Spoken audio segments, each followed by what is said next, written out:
அரவக்குறிச்சியில் இருந்து வந்த அரசியல் புரட்சி. இவர் அரியணை ஏற வேண்டும் என்பதே நம் அனைவருக்கும் மகிழ்ச்சி. இவரது அரசியல் வருகை மீண்டும் ஒரு காமராஜர் இல்லையே என்ற ஏக்கத்தை தீர்த்தது. படித்த காமராஜரையே அந்த கடவுள் கொண்டு வந்து சேர்த்தது. 5 வருடத்தில் இவர் ஆடிய ஊழல் வேட்டை அதிர்ந்து போனது அறிவாலயத்தின் கோட்டை. இவர் விளாசுகிற விளாசலால் ஊழல்வாதிகளுக்கு உதறவில்லை. இவர் பேரை கேட்டாலே திமுகவுக்கு அதிரவில்லை. எழுச்சி உரையாற்ற பாரதிய ஜனதா கட்சியினுடைய தேசிய பொதுக்குழு உறுப்பினர் அண்ணாமலை ஐபிஎஸ் அவர் முன்னாள் ஐபிஎஸ் அவர்களை அழைக்கிறோம்.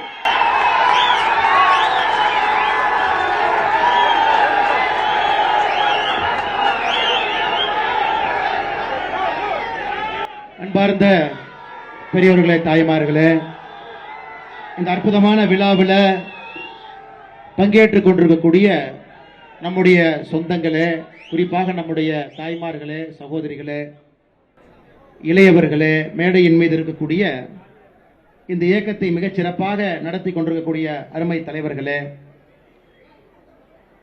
கோவை மாநகரில் இந்து முன்னணி சார்பாக நடக்கக்கூடிய விநாயகர் சதுர்த்தி 5வது நாளில் நம்முடைய விநாயக பெருமான் 162 விநாயக பெருமானை பேரணியாக எடுத்துச் சென்று விசர்ஜனம் செய்யக்கூடிய விழாவிற்கு தலைமை தாங்கி கொண்டிருக்கக்கூடிய அருமையண்ணன் இந்து முன்னணியினுடைய மாநில தலைவர் அருமையண்ணன் காடேஸ்வர சுப்பிரமணியம் அவர்களே, ஆசியுரை வழங்குவதற்காக இங்கே வந்து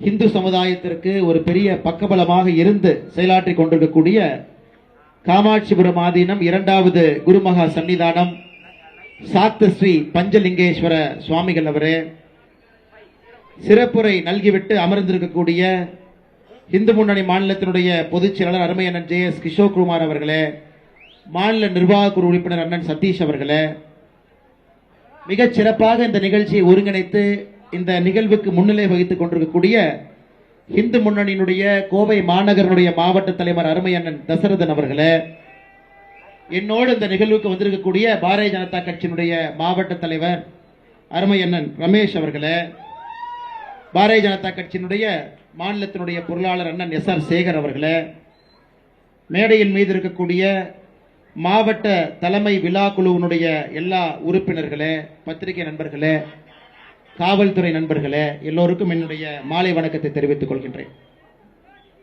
அருமை சொந்தங்களே, எனக்கு முன்பு காடேஸ்வரா அண்ணன் பேசும் பொழுது 2-3 கருத்துக்களை முன்வைத்தார்கள். சென்னிமலை என்ன ஆச்சுன்னு நம்ம பார்த்தோம், அதனுடைய விளைவை பார்த்தோம். அதன் பிறகு மதுரை மாநகரத்தில் திருப்பரம் குன்றத்தில் நடந்ததுன்னு நம்ம பார்த்தோம்.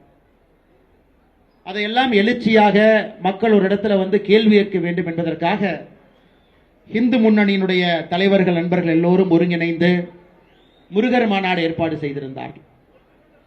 தமிழகத்தினுடைய வரலாற்றில் சாதாரண பொதுமக்கள் கைக்குழந்தையோடு தாய்மார்கள் பெண்கள் எதையும் பொருட்படுத்தாம அந்த நிகழ்வுக்கு 5 நாட்களுக்கு முன்பு ஒரு 5-6 லட்சம் பேர் வந்து முருகபெருமானை தரிசனம் செய்வதற்காக 6 படை வீடுகளுக்கு வந்து தரிசனம் செஞ்சுட்டு போனாங்க. முருகர் மாநாடு நடக்கும் அன்று அன்னைக்கு ஒரு 7.5 லட்சம் பேர் மாநாட்டுக்கு வெளியே பந்தல்ல அவ்வளவு பேர் வந்து மிக பொறுமையாக அமர்ந்து மழை வந்தாலும் பொருட்படுத்த மாட்டேன் என்று நிகழ்ச்சி முடியும் வரை இருந்து கடைசி வரைக்கும் இருந்துட்டு போனாங்க. கந்த சஷ்டி கவச பாராயணம் தமிழ்நாடு முழுவதும் படிக்க வேண்டும் என்று படித்த பொழுது கூட சேர்ல இருந்து ஒருத்தர் இங்கங்க போகல. இதெல்லாம் நமக்கு சின்ன சின்ன அறிகுறிகள். தமிழகத்தில் ஆன்மீகம் எந்த அளவுக்கு இன்னைக்கு மக்களுடைய மனதில் கவர்ந்திருக்கிறது, உள்ளே சென்றிருக்கிறது. குறிப்பாக அரசியல் கட்சி தலைவர்கள், சில அரசியல்வாதிகள் ஆன்மீகத்துக்கு எதிராக நடந்து கொள்ளும் பொழுது எப்படி மக்கள் தன்னெழுச்சியாக வருகின்றார்கள் என்பதற்கு மதுரையில் அண்ணன் காடேஸ்வர சுப்பிரமணியம் அவர்கள் தலைமையில் நடந்த முருகர் மாநாடு ஒரு சாட்சி. இன்னைக்கு திராவிட முன்னேற்ற கழகத்தினுடைய ஆட்சி 4 ஆண்டுகள் முடிந்திருக்கிறது. எப்பொழுதுமே நீங்க பாத்தீங்கன்னா ஒரு போலீஸ் ஆபீசர் ரிட்டையர் ஆகிறதுக்கு முன்னாடி இந்த பிரிவு உபச்சார விழான்னு ஒரு விழா வைப்பாங்க.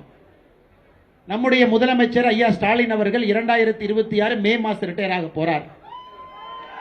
அதனால அவரே பிரிவு உபச்சார விழாவாக இன்னைக்கு ஜெர்மனிக்கும் லண்டனுக்கும் போயிருக்கார். அவரே ஒரு பார்ட்டி அடிச்சுட்டு போயிருக்கிறார். ஏன்னா 2026 மேல ரிட்டையர்மெண்ட் அவர். இன்னைக்கு எப்படி எல்லாருமே ரிட்டையர் ஆவாங்களோ அதே போல குடும்பத்தோடு ஜெர்மனிக்கு ஒரு பக்கம், லண்டனுக்கு ஒரு பக்கம். இதை போலதான் திராவிட முன்னேற்ற கழகத்தினுடைய ஆட்சி 4 ஆண்டுகளாக நடந்து கொண்டிருக்கிறது. அவர்களுடைய தேர்தல் வாக்குறுதி யாராவது எடுத்து படிச்சீங்கன்னா நேரம் இருக்கு, உங்களுடைய கடுமையான பணிக்கிடையில நேரம் இருக்குன்னா 2021 தேர்தல் வாக்குறுதி படிச்சு பாருங்க.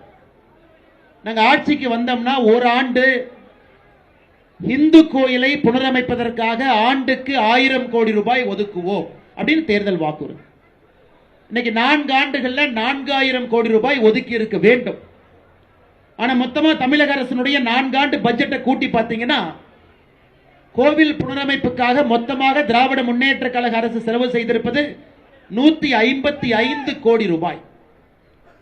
4 ஆண்டுகள்ல 4000 கோடி ரூபாய் செலவு செய்திருக்க வேண்டும், 155 கோடி ரூபாய். இப்படிதாங்க அவங்க கணக்கு இருக்கு. இப்படிதான் அவங்க கணக்கே இருக்கு. கும்பாபிஷேகம் யாரோ நடத்துவாங்க, யாரோ கோயிலுக்கு வெள்ளடிப்பாங்க, பாலால யாரோ பண்ணுவாங்க, யாரோ ஐயரு சாமி வந்து யாரோ பூஜை பண்ணுவாங்க. ஆனா கடைசி நேரத்தில் டான்னு நம்முடைய அமைச்சர் யாருன்னு உங்களுக்கு தெரியும், இந்த அறநிலையத்துறை அமைச்சர் சேகர் பாபு அவங்க கடைசியா வந்து அந்த போட்டோக்கு நிற்பார். அவரே கருங்கல் எடுத்து கட்டி, அவரே வெள்ளை அடிச்சு, அவரே பூசி, அவரே எல்லாம் செஞ்ச மாதிரி இந்த திராவிட மாடல் ஆட்சியில 1000வது கோயில் கும்பாபிஷேகம் பண்ண பாருங்க. 1000வது. இதை யாரும் நம்ப போவது கிடையாது. அது இவங்க ஆட்சி இப்படிதாங்க இருக்கு. ஒரு சாட்சி.